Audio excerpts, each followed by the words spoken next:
just kept his pet in that pot while he was eating.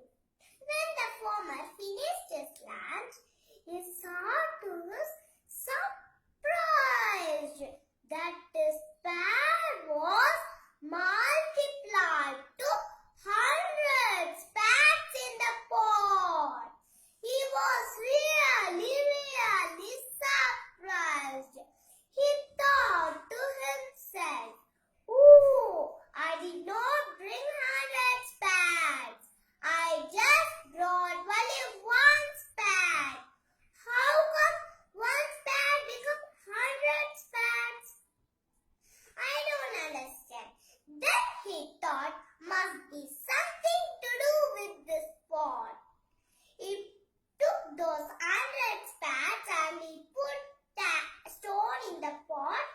When he looked inside the pot, the stone was multiplied to 100 stones in the pot. Then he thought the pot was magical. So he brought the pot back home and kept it in secret. From that day on, he used the pot for satisfying his needs. Whenever he wanted the cloth, he would put a piece of cloth and he will get enough of make him to his cloth. Whenever he was angry, he would put a fruit in the pot and he will get 100 fruit back from that pot. That way, gradually, he started becoming rich. But the farmer was very honest farmer. He never used the magic of the pot for satisfying his greed. He was not a greedy farmer. However, his neighbor noticed the farmer is getting richer and richer every day. So he tried to find out the richness of his secret. One day his neighbor stood outside his window, peeping into the box what this farmer is doing.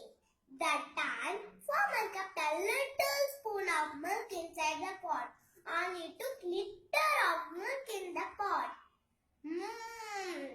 Now I understand, said neighbor. He said the magic of the pot is giving him all the richness. So wicked neighbor, envious neighbor, decided to steal this pot from this farmer. That night itself he stole that pot from this farmer's house. He took it back home to his own house. He was very eager to find out the magic of the pot. But before that, if there anything inside the pot, he put his hand, but obviously there was nothing inside the pot. But to his surprise, when he took out his hand, he realized now he has 100 hands to his body. And now he was really scared because he did not know how those 100 things back to one again. So next day he came out of his house. The people were really scared and they thought it was some kind of demon with one hand in one side and the other hand on the one hand. The other villagers started stoning him and they drew him away. When the farmer